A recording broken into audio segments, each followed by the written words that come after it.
যে হায়, যে ভবিষ্যৎ নিয়ে আমি ভাবি, এই ভবিষ্যৎ কি আমি দেখতে পাবো কি পাবো না। কত বাপুই তো আছে সন্তান জন্ম দিল বটে, কিন্তু সন্তানের কোনো সুদিন দেখা যেতে পারে না, ছোট অবস্থায় চলে গেছে। না নাই, বহুত বাপ পাওয়া যাবে দুনিয়াতে, বড় আশা নিয়ে বিয়ে ছিল, বড় আশা নিয়ে সন্তান ছিল, সন্তান হয়েছে বটে, কিন্তু সে কিছুই দেখা যেতে পারে না। ওর ভবিষ্যৎ কি হইল মনে উঠলো। এই জন্য বলতেছি, আল্লাহ কোন ক্ষেত্রে মালাকুল মউতকে জিজ্ঞাসা করছিলেন, তো তোমার কখনো রু নিয়ে আসতে যে দুঃখ হয়েছে, কষ্ট লাগছে তোমার, তুমি দুঃখিত হইছ? বলছে 2 পর্বে কষ্ট লাগছে। বলছে কখন? বলে একটা পর্ব ছিল, বন্যা চলতেছিল, এক মহিলা কাঠের উপরে বাসতেছিল, ওই সময় তার পেটে বাচ্চা ছিল, প্রসব বেদনা উঠছে আর বাচ্চাও ভূমিষ্ঠ হয়েছে। তখন আপনি বলছিলেন যে মাকে উঠায় নিয়ে আসো। তখন বড় দুঃখ হয়েছে যে বাচ্চাটা করবে তো করবে কি, চলবে তো চলবে কিভাবে, চতুর্দিকে তো পানি আর পানি, এটা তো কাঠের উপরে বাসমান। বলে দ্বিতীয় কখন হয়েছিল? বলে যখন সাদ্দাত জান্নাত বানানো হয়েছে, কমপ্লিট হয়ে যাওয়ার পরে প্রথম পাটা উপরে ঢুকাইছিল, আর আপনি বলছিলেন মাটিতে ছোঁয়ানোর আগে উঠায় নিয়ে আসবে। তখন বড় ব্যথা লাগছে যে জান্নাতটা দেখা আসলে কি হইতো। বলছে ওই কাঠের বাচ্চাটাই এই বাচ্চাটা। আমরা সারা দিন ভাবি, সকাল হইলে দুপুর নিয়া, দুপুর হইলে সন্ধ্যা নিয়া, সন্ধ্যা হইলে আবার সকাল নিয়া, আজকের ভাবনা কালকের জন্য, কালকের ভাবনা পরশুর জন্য, ভবিষ্যৎ নিয়া ভাবি। হায়, যেটার এক বিন্দু আমার হাতে নাই। সকাল যে পাইছে সে দুপুর পাবে কিনা গ্যারান্টির সাথে বলতে পারে না, দুপুর যে পাইছে সে বিকাল পাবে কিনা গ্যারান্টির সাথে বলতে পারে না, বিকাল যে পাইছে সে সন্ধ্যায় সূর্য ডুবতে দেখবে কিনা সে বলতে পারে না, সূর্য যে ডুবতে দেখলো সে আর কোনোদিন উঠতে দেখবে কিনা এটা কেউ গ্যারান্টির সাথে বলতে পারে না। সত্য তো, যেটা গ্যারান্টি নাই, গ্যারান্টির সাথে বলতে পারি না, ওটা নিয়েই তো সারাদিন ভাবি। কিন্তু মৌতটা তো গ্যারান্টি, ঠিক না? কি বলেন, আমার কথা বোঝেন? মৌতটা তো গ্যারান্টি, ঠিক না? কবরটা তো গ্যারান্টি, ঠিক না? কিয়ামতের মাঠে উঠতে হবে, এটা তো সত্য। হিসাব কিতাব দিতে হবে, এটা তো সত্য। আমারটা আমাকেই দিতে হবে, বাপেরটা ছেলে দিতে পারবে না, ছেলেরটা বাপে দিতে পারবে না। যদি ছেলেরটা বাপে দিতে পারতো, তাহলে নূহ আলাইহিস ইসলামের ছেলেরটা নূহ আলাইহিস ইসলাম হিসাব দিতে পারতেন। আল্লাহ বলেই দিয়েছেন, ইন্নাহু লাইসা মিন আহলিক ইন্নাহু আমালুন গায়রু সালেহ। ভাইবো না তুমি হিসাব দিবে, এটা তোমার অন্তর্ভুক্ত নয়। বাপেরটা যদি ছেলে দিতে পারতো, তাহলে ইব্রাহিম আলাইহিস ইসলামের মতো খলিলও বাবার হিসাব দিয়া দিত, ঠিক না? কি বলেন? স্বামী যদি স্ত্রীরটা পারতো, তাহলে নূহ আলাইহিস ইসলাম তার স্ত্রীরটা দিয়া দিত। স্ত্রী যদি স্বামীরটা পারতো, তাহলে আসিয়াও ফেরাউনের হিসাব দিতে পারত। আত্মীয় যদি আত্মীয়টা পারতো, তাহলে মুহাম্মদুর রাসূলুল্লাহ চাচার হিসাব দিতে পারতেন। আবু তালেবের হিসাব কেউ কারোরটা দিবে না, আমারটা আমাকেই দিতে হবে, আমারটা আমাকেই দিতে হবে। চাই সেই দাঁড়ানো 50,000 বৎসরের হোক, হিসাব দিতে কারো 50,000 বৎসর লাগবে। আপনার বিবেকে যদি নাও আসে, আপনার বিবেকে যদি নাও আসে, আপনার বিবেকে যদি নাও আসে যে 60 বৎসরের হিসাব নিতে 50,000 বৎসর কেন লাগবে, তাহলে আমি 2-1টা জিনিস আপনাদেরকে দেখাই।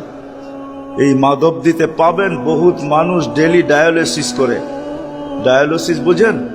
কিডনি যাদের সমস্যা তাদের ডেলি ডায়ালিসিস হয়। ডেলি না হলেও সপ্তাহে 2 থেকে 3 বার হয়। প্রত্যেকবার ডায়ালিসিসে 4 ঘন্টা সময় লাগে।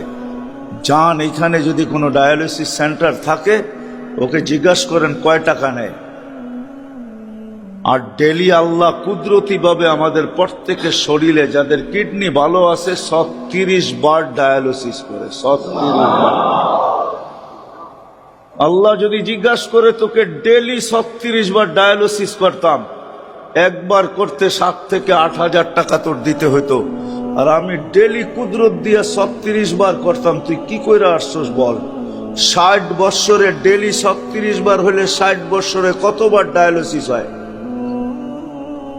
এখানে কিছু যুবক আছে শিক্ষিত দেখতেছি, মোবাইলে সার্চ দিয়া দেখো, ডেলি যদি 36 বার ডায়ালিসিস হয় তাহলে মাসে কতবার হয়, বৎসরে কতবার হয়, 60 বৎসরে কতবার ডায়ালিসিস হয়েছে? ডেলি 1,60,000 বার শ্বাস প্রশ্বাস নেই 24 ঘন্টায়, তাইলে মাসে কয় লক্ষ বার শ্বাস প্রশ্বাস নিছি? 60 বৎসরে কতবার নিছি? ডেলি 550 লিটার অক্সিজেন নেই। এই ওয়েদার থেকে কুদরতি ভাবে 1 পয়সা বিল দিতে হয় না। নারী হোক আর পুরুষ হোক আর যুবক হোক, প্রতিদিন যদি 550 হয় তাইলে মাসে কত হাজার লিটার আপনি অক্সিজেন নিছেন? 60 বৎসরে কত হাজার লিটার ও কত লক্ষ লিটার আপনি অক্সিজেন নিছেন? এরকম যদি হিসাব নিতে শুরু করে, আমি তো 3টা দেখাইলাম, আরো দেখাইতে পারি। 3টা দেখাইলাম মাত্র। প্রত্যেকটা অঙ্গের পরিচালনা দেখানো যায়, বিজ্ঞানের মাধ্যমেই দেখানো যায় যে প্রত্যেকটা ডেলি কতবার কাজ করে। আল্লাহ যদি এক একটা করে জিজ্ঞাসা করা শুরু করে যে এটার জন্য কি করছিস বল, 550 লিটার অক্সিজেন নিছ কতবার ডেলি আল্লাহ বলছ? বিল দিছো আর না দিছো তা নিয়ে কোনো আপত্তি নাই, কিন্তু আল্লাহ বলছো কতবার? কি পাওয়ার যোগ্য না? যোগ্য না?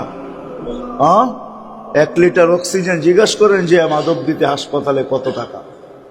550 লিটার নিছেন ডেলি, তো 550 বার আল্লাহ বলা দরকার ছিল না? ছিল না? 36 বার ডায়ালিসিস হয়, 36 বার কমসে কম কলেমা পড়া দরকার ছিল কি ছিল না? কতবার, কতজন গয়না 36 বার কলেমা পড়ি বলেন? 1,60,000 বার শ্বাস প্রশ্বাস নেই, পার শ্বাসে যদি একবার সুবহানাল্লাহ দরকার হইতো তো ডেলি 1,60,000 সুবহানাল্লাহ পড়ার দরকার ছিল। সুবহানাল্লাহ বাদ দেন, আল্লাহ বলাই দরকার ছিল। কতটুকু বলি? এই জন্যই 50,000 বৎসর লাগবে। নাইম, এক একটা নেয়ামত তুলে ধরবে যুবক। যৌবন বড় দামি জিনিস। জিজ্ঞাসা করো যৌবন বিক্রি হয় কোন জায়গায়? কোন মার্কেটে যৌবন বিক্রি হয়? কোন মার্কেট আছে যৌবন বিক্রি হয়? কোন মার্কেট নাই যৌবন বিক্রি হয়, কোন ফ্যাক্টরি নাই যৌবন তৈরি করে। আল্লাহ যদি জিজ্ঞাসা করে, এই জন্যই আল্লাহ রাসূল সতর্ক করছেন। আল্লাহ জিজ্ঞাসা করবে, আন শাবাবিকা ফীমা আবলা, যৌবন কোন কাজে পুরান করছো বলো। আন উমরিকা ফীমা আফনা, জীবনটা কোন কাজে ক্ষয় করছো বলো। জিজ্ঞাসা করা হবে। এই জন্যই আমার কথা শুরু এখান থেকে ছিল। সে সারাদিন ভাবি, কিন্তু এই দেহটা নিয়া আর এই ছোট জীবনটা নিয়া সারাদিন ভাবি। সকালটা নিয়া, সকাল হইলে দুপুর নিয়া, দুপুর হইলে বিকাল নিয়া, বিকাল হইলে সন্ধ্যা নিয়া, সন্ধ্যা হইলে রাত্র নিয়া, রাত্র হইলে সকাল নিয়া, আজ হইলে কাল নিয়া, কাল হইলে পরশু নিয়া, এই সপ্তাহ হইলে আগের সপ্তাহ নিয়া, এই মাস হইলে আগের মাস নিয়া, এই বৎসর হইলে আগের বৎসর নিয়া, ভবিষ্যৎ নিয়া সারাদিন ভাবতে থাকি। আর এই দেহটা নিয়ে ভাবতে থাকি, এই ছোট জীবনটা নিয়ে ভাবতে